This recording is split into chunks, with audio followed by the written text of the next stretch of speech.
Before we get any further into the second part of theory of the firm, I wanted to give just an overview of what we call the models of competition.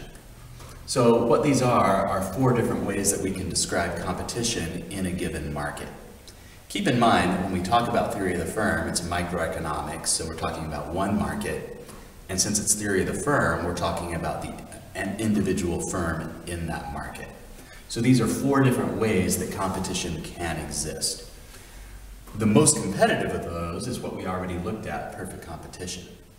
The least competitive of those is what we call monopoly, where you have only one firm that controls the entire market. In between those two, and the differences between these can be somewhat hard to point out sometimes. In between these two, you have what's called monopolistic competition.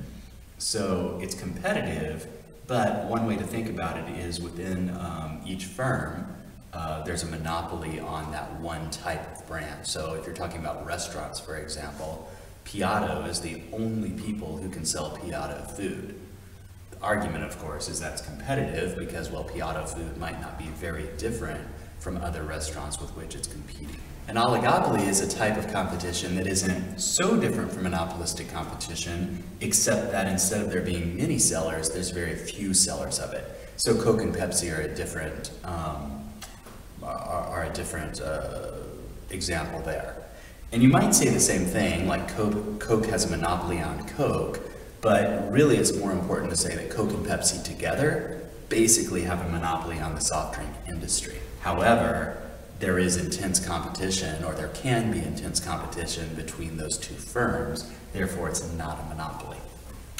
Okay, I kind of gave you the examples, but again, for monopolistic competition, restaurants tend to be a good example. Not fast food restaurants, that's much closer to oligopoly. There's only a few fast food restaurants that you could think of, maybe 6 or 7 that are really big and strong. Beauty salons are another example of that, or tend to be another example of that. And of course, there can always be variety within a given market. An oligopoly, again, few sellers, airlines, soft drinks, technology, like I talked about there. The only real examples we find of monopolies, and this is, even here, you could probably poke holes in it, but there tends to be monopolies in utilities. And the reason for that is typically quite simple. Typically, the government has provided that utility or has allowed a company to have a monopoly of a utility. Imagine, if you would, if there were 20 different electric companies competing for your business. That would mean that there would have to be 20 different sets of power lines, 20 different sets of outlets on the wall. So you'd choose to plug into this outlet for this type of electricity or that outlet for that type of electricity. So that's why you tend to see monopolies in utilities, because the infrastructure that goes along with it is so great that it really wouldn't make sense to do it that way. The next thing I want to talk about is what we call barriers to entry. And the question here is really, if I want to start a firm in this market, how easy would it be for me to be competitive in that market? So we go from these two, where barriers to entry are very low, and what that means is, if I wanted to be a corn farmer, it wouldn't be very hard for me to become a corn farmer. I buy some land, buy a tractor, throw some seed around, and I think that's all that you have to do. Just kidding, of course. Or if we think about stocks, it wouldn't be difficult at all for me to be a firm, quote unquote, in the stock industry. I could easily go buy up 10 shares of stock or 100 shares of stock of a given company, and now I'm one of many, many sellers of that stock, or potentially could be. So the barriers to entry in these two are very, very low. So to enter that market and to leave that market, which can be equally important, is very easy. It's not difficult to do. However, for these two, for oligopoly and monopoly, the barriers to entry are very high. Therefore, entry and exit, especially entry, is very difficult.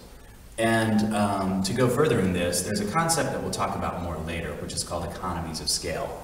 If you think about it, big companies, so a company like Apple, well, when they're producing iPhones, they're doing it in a massive factory, and their cost of productions are very, very small because they have big, big machines and well-developed processes with which to develop their products.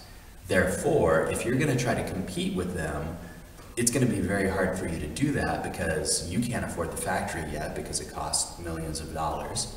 You can't afford the very specialized machinery. You're not going to be able to catch up in terms of technology and knowing what to do. So for you to become competitive is going to be virtually impossible. So we'll talk more about economies of scale later, but that's one of the key things that makes entry into a market very difficult. Another thing to discuss is, again, just market share. I mean, what does it mean to be competitive? If Samsung controls 40% of the smartphone industry, am I competitive if I'm selling a few thousand units? Probably not. And it would be very hard selling just a few thousand units, just a few thousand smartphones, for me to be making any kind of profit that would make it worth it for me. The third thing that we look at is what we call product differentiation. And this is asking the question of, well, how different are the products of individual firms? How different are they from each other? So again, to go back to the stock example, if I sell a Microsoft stock or if somebody else sells a Microsoft stock, those products are exactly the same. There is zero difference in them. Likewise, if we talk about agriculture, an ear of corn from one farmer is identical to an ear of corn from another farmer. You might say, well, yeah, maybe one ear of corn is bad or something, but you know, across millions and millions of ears of corn, you're not going to find significant differences. So here, the only way they can compete is on price, which is why, when we studied it before, that the market price, the price in the overall market, is what they have to take. In these two, in monopolistic competition and oligopoly, they're going to sell very similar products. So like I said before, you know, I mean, if you walk into Piatto or if you walk into Johnny's, the types of dishes that you're going to find are pretty similar to each other. They're not exactly the same, but they're not miles apart either. So they're going to sell similar products. Therefore, these types of firms, monopolistic competition and oligopoly, it's vital that they try to differentiate their product. It's vital, and I'm sure Piatto's and Johnny's will be very upset with me. They'd say, no, no, no, we're very different from each other. Well, that's because they have to convince you that they're different from each other so that you buy their product and not a competitor's. I'll make some of you very mad right here and say that Coke and Pepsi are the exact same. See, some of you just got mad. So again, they've convinced you, and I know they're not, but they've convinced you that you know, their version of that product is vastly different from the competitors. Now you might say, wait, they're not the exact same, they're different. Well, neither Coke nor Pepsi is very much like lemonade. Well, there's a profound difference between the two products. So that brand loyalty, again, it's vital because it's how they maintain some amount of price power. So because of this, you will find competition on price. That is, if Apple were to slash its prices on iPhones, you would see that Samsung would have to respond. But you also find competition on the product itself. So a better camera in the phone, you know, Samsung came out with the wraparound screen lately. Anyway, you're going to find some competition on the actual product itself. In monopoly, of course, there's no need for that because you're the sole supplier. Therefore, well, you take what you get. Okay, finally, price power. So again, we already said for perfect competition that they're price takers. They have to take the price from the industry. In monopolistic competition, their price power is very low, but they do have some in the short run. For oligopoly, they have a lot of price power. So again, if Coke changes their prices, Pepsi will respond, they have to. And it's very common in this that you would see price wars. Now you can see price wars in monopolistic competition. So again, you might see a restaurant say, you know, we're gonna offer half price entrees on Monday nights or something like that.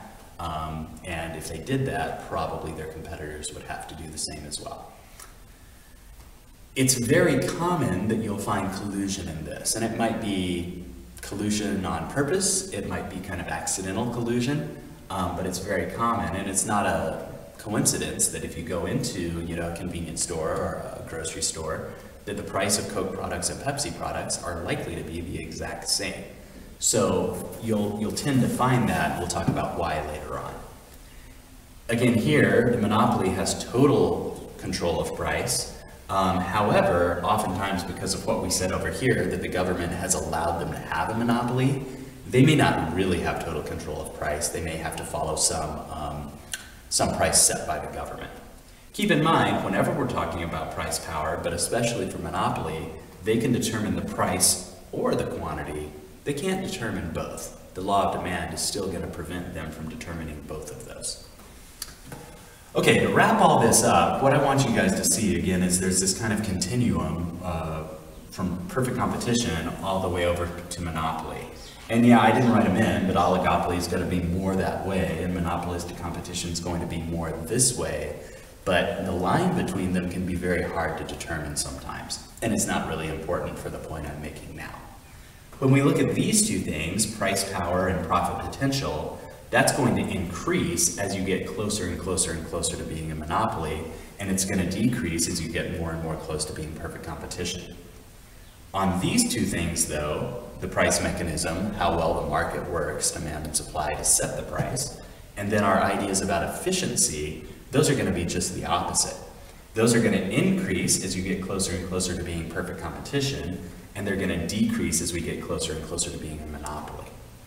So obviously, if you're a business, well, these are the things that you care about. You want to be able to control the price, and you want to be able to make a lot of profit.